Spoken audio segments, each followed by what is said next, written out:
Hey folks, this is Kalani. We have some big updates this week for patch 10.1.5 for all kinds of player types. We'll be able to upgrade our gear even further, up to item level 447. There are some new options for transmog farming that might just break open the entire system and give us access to every unobtainable transmog in the game. There are new dragon riding customizations to collect, including a new infinite dragonflight scale color, and there are some nice quality of life changes coming on top of all of that. So let's see what's changed this week in WoW and break down all of these amazing updates. Now before we jump in, be sure to hit up that like button and subscribe so you never miss another video.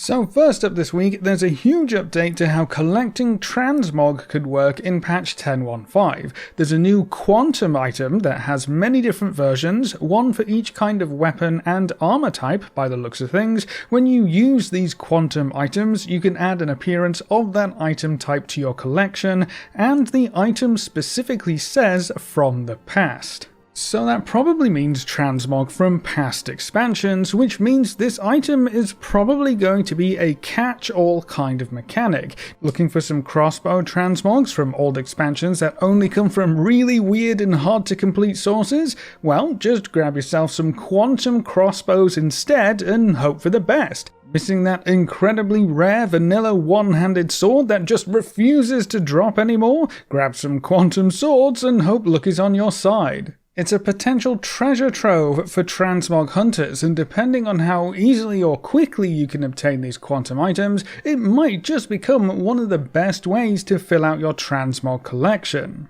Now we don't have too many specifics of exactly how these new items will work at this point in time, so that does leave us with quite a few very important questions. We're not sure how we'll get them or where they come from, but with them interacting with the whole time theme of patch 10.1.5, I would say it's probably a safe bet that they're going to come from something like the time rifts.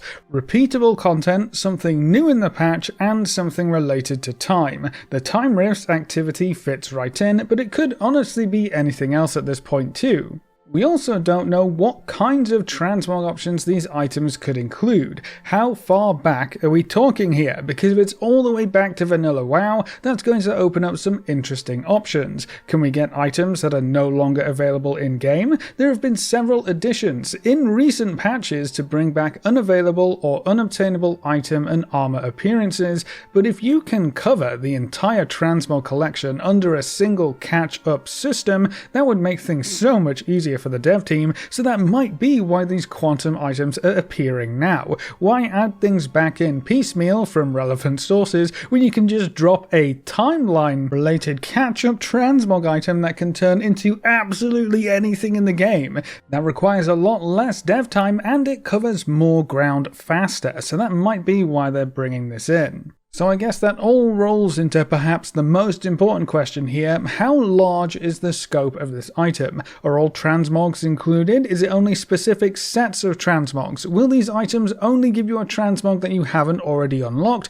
or can you get duplicates? Because if you can only get transmogs you don't already own, and you can get any transmog in the game, including currently unavailable options and super old gear like tier 3 for example, these items are going to be absolutely huge for the transmog system in general. But if it's only a tiny subsection of transmog appearances, well, that's going to make this significantly less exciting. Hopefully all of these questions will be answered in future PTR builds, and I'll be sure to keep you updated as changes happen. This could really shake up the entire transmog system and give us access to a lot of different cosmetic options that are no longer available in-game or are just really hard to get your hands on. Another very cool cosmetic update for the PTR this week introduced new dragon riding drake skin or scale color options. We'll be able to collect an infinite scale color, which gives you the distinct black and blue color scheme of the infinite dragonflight. The source is currently listed as Dawn of the Infinite, so it looks like these new scale options will come from the new mega dungeon, so if you want the shiny rewards in this new patch, the mega dungeon is going to be very important.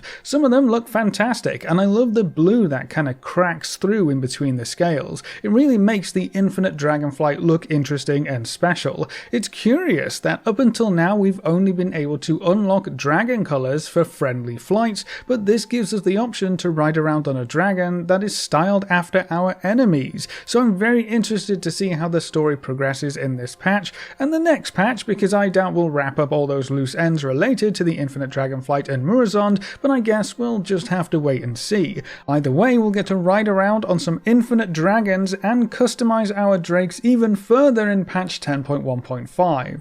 These new infinite colours are also bleeding over into new gear transmog options for the patch as well. We have both infinite colours as well as bronze colours for the outdoor item and armour sets from patch 10.1. You should be familiar with most of these sets by now. It's pretty much the same model that dropped from the Zaralek Caverns quests, rares, treasures and achievements, pretty much anything in patch 10.1. So these sets have two new colours, one that shows off the infinite black and blues, and then we also have a bronze version which looks very similar in some places, but with that bronze focus instead. Both of them look really cool, and I'm looking forward to collecting these new sets as well.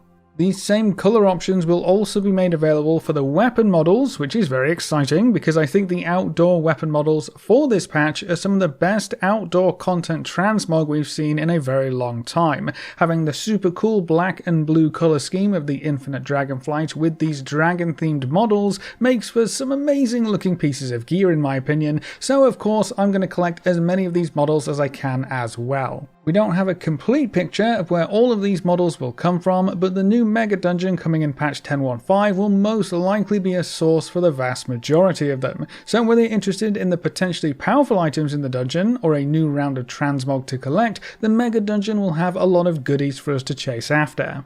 It's not just cosmetic updates though, we also have a huge update for how far the gear upgrade system will let you go. On live servers you can only upgrade gear to item level 441, that's where everything cuts off at 5 of 5 on the hero gear track. You can't go any further than that, and any gear that you obtain past that item level from sources like the raid on mythic difficulty or from your weekly vault if you do some higher keystone levels, anything from 441 onwards cannot be upgraded at all. So 441 is the upper limit of the gear upgrade system no matter what on live servers right now.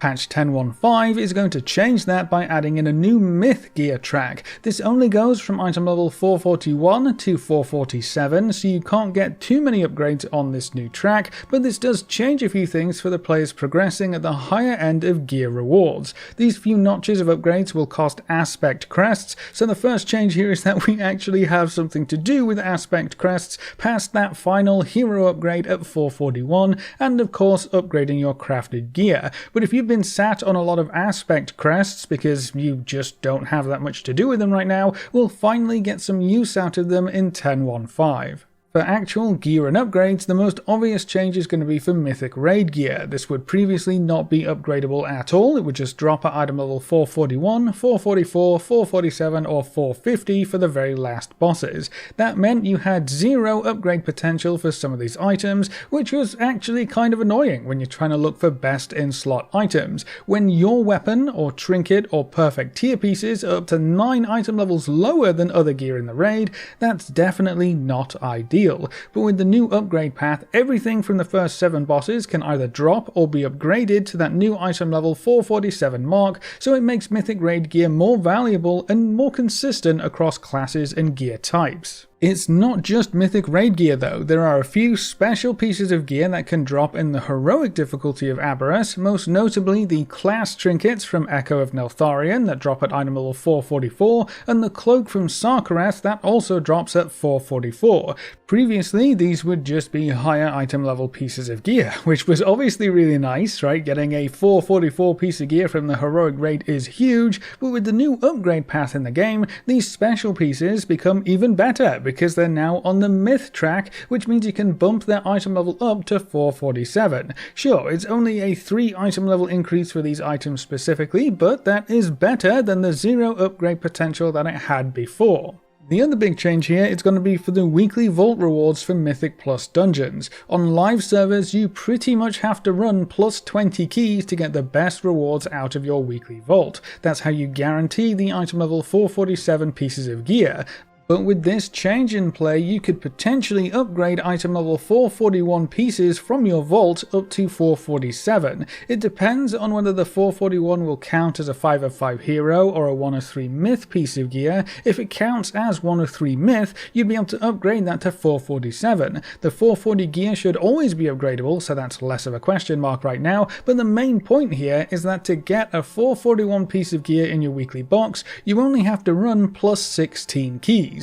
That's significantly easier when compared to running plus 20 keys, especially when you're trying to run up to 8 dungeons to fill up your vault rewards. Plus 16 keys also drop the aspect crest fragments that you will need to upgrade this gear, so you should have enough aspect crests to upgrade the items that you get out of the vault if you are running those plus 16 keys. It just makes the higher tiers of gear at that item level 447 level more accessible, which is a good thing up to a point. If this change gets more players interested in pushing up to plus 16 keys in the hope of getting some of that shiny loot that they can further upgrade, that is a huge win in my book. So you can now get 447 from running plus 16s instead of having to go all the way up to plus 20s, which is a bit more of a leap. Now, one question you probably have left over is, what about the hero track? Will that get extended to overlap with a myth track at all? Will we see 8 of 8 hero? And the answer right now seems to be no, at least not yet.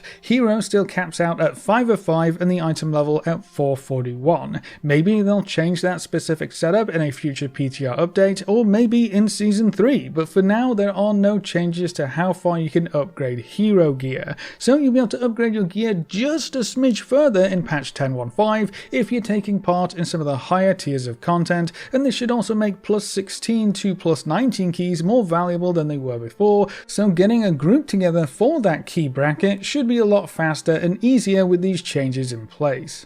Now, there is another update that kind of relates to gear, but it's for a completely different kind of player. Patch 10.1.5 will be introducing a welcome back gear update feature. Basically, if you haven't played the game in a while, or you just have characters that you haven't played in a long time, you'll be able to get a quick gear update for those characters. You might have really old gear on, some of it might not even be appropriate for your class or spec anymore, and you probably don't have great bags. So this new feature will fix all of that. It will clean up your quest log, empty all your bags, send all of it to your mail so you can recover it and go through it easier. It then also provides you with a full set of 22 slot bags just to make sure you have enough inventory space to hold all the wonderful junk you'll be collecting in your leveling adventures, and it also provides you with a full set of appropriate gear, both in terms of actually useful items, but also in terms of item level. The various item level squishes the game has gone through might have messed up some older characters' gear especially, so this new set of gear will make sure you can take on the challenges of whichever expansion you decide to level through.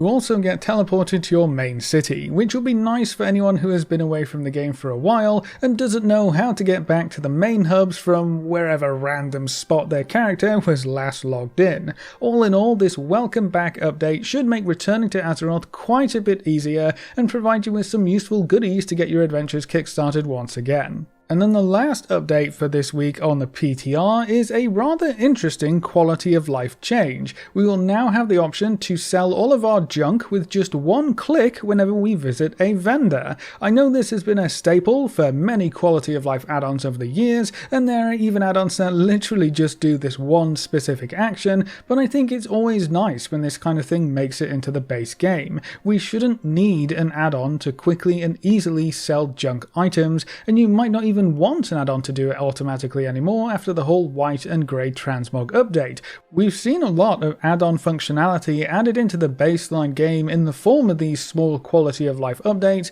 and I really hope the dev team continues to do so. So I welcome our new sell all junk button with open arms, and I hope we keep seeing more little add-on quality of life updates added into the game. But that's all of the updates for patch 10.1.5 this week, so that's it for this video. What do you think about these new transmog items that could give us almost any transmog in the game all from one source? Do you think hero gear should be able to be upgraded to 447 alongside the myth track? And how do you feel about quality of life features being added into the game baseline? Leave all your thoughts in the comment section below. A big thank you to all of our supporters over on Patreon and to all of our members here on YouTube. You can see the names floating by on screen. If you'd like to add your name to the end of every video with a special special shout out at the start of the next video, you can find links in the description over to Patreon, or click the join button just below this video. And if you want to see more videos like this, make sure to subscribe and ring that notification bell so you never miss another video. Thanks for watching, folks, good luck and have fun, and as always, I'll see you next time.